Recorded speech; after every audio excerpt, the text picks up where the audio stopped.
Ensemble national des percussions de Guinée historique. Retour ou continuation? Le vendredi 6 février 2021 a eu lieu au Centre culturel franco-guinéen de Conakry un concert historique. D'abord un peu d'histoire. 3 périodes distinctes dans l'histoire de l'ensemble national.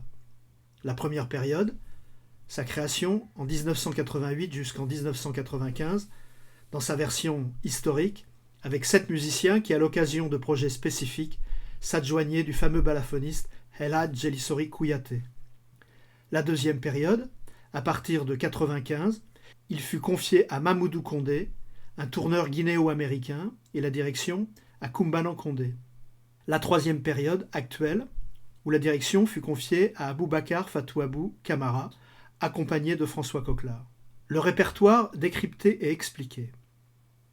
Nous allons tenter de donner quelques clés à propos du spectacle, du concept artistique et des réflexions qui animent ce projet. Il y a tellement à dire. Nous allons donc commencer par les 3 premiers morceaux de djembé. Puis viendra la suite du spectacle. Le morceau d'ouverture, Dounoumbe, est inspiré du fameux rythme ternaire de Haute-Guinée, Dounoumba, la danse des hommes forts. Inspiré, car le rythme originel, joué dans les villages du Hamana, est une polyrythmie extrêmement sophistiquée, d'une grande complexité, avec de très nombreuses variations. Il faut bien savoir que les rythmes joués dans les ballets sont certes tous issus de la tradition, mais ont muté au fil du temps. Il s'agit maintenant de véritables créations contemporaines, adaptées aux exigences de la mise en représentation scénique. Dans la plupart des cas, il ne reste que la pulsation d'origine, au sens le plus large du terme. L'arrangement, comme dans tous les morceaux de l'ensemble national historique, se veut sobre et toujours au service du rythme. Les phrases à l'unisson, appelées breaks, sont légères et s'intègrent dans la continuité de l'esprit du rythme, et dans l'idée de ne pas bloquer sa respiration intrinsèque. Le rythme est une maison. Les fondations doivent être solides.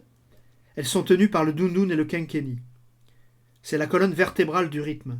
Le dounoun, joué debout, façon ballet, avec ses 2 sangbans sur le côté, induit un jeu très différent de la tradition où il est couché sur le flanc avec le kenken, la cloche. Les murs sont constitués des djembés qui font l'accompagnement. Le son doit être équilibré selon la disposition des musiciens sur scène. La polyrythmie doit être claire et intelligible. Le toit est représenté par le soliste. Il n'existe pas sans les fondations et les murs. Il est demandé aux accompagnateurs de regarder le soliste, de le porter avec le regard afin que toute l'énergie disponible sur le plateau soit focalisée sur le soliste. Il faut que l'intention de chaque musicien soit claire sur la scène, pas de déperdition inutile. La machine doit être parfaitement huilée si l'on veut que la maison décolle. Le deuxième morceau, Coucou, lui aussi originaire de Haute-Guinée, plus précisément de la région de Beila, est une pulsation binaire argumentée sur un cycle de 2 mesures à 4 temps, ponctué par le dounoun. Il permet au batteur de jouer de ce cycle avec bonheur. L'heure des solis, il est demandé à chaque soliste d'avoir une intention précise quand il rentre dans le jeu, de cultiver sa personnalité propre et de bien respecter les 2 états, animation ou musique. La personnalité profonde de chaque soliste est identifiée. Costaud, fluet, souriant, discret, gestuellement à l'aise, etc. Et développée selon son âge et sa position sociale dans le groupe. Tout élément a son importance et doit être équilibré par rapport à l'énergie d'ensemble. Ensuite, l'ordre des solis est déterminé selon la progression du morceau et sa place dans le spectacle. Dani conclut les solis, Abou ponctue les transitions de son kenkeni, tel 2 maîtres de cérémonie. Le 3e morceau, Sosorné, est une polyrythmie de la basse-côte de Guinée qui associe une mesure à 3 temps binaire et une mesure à 2 temps ternaire.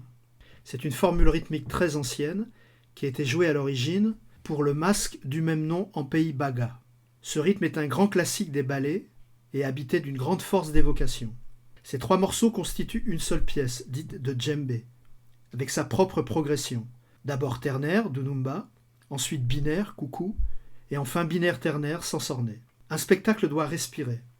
Il est le résultat d'une alchimie constituée de moments forts et de moments faibles, d'entrée et de sortie, de transition, d'équilibre entre binaire et ternaire, de moments d'énergie et de respiration, de traits d'humour et de poésie, etc., etc.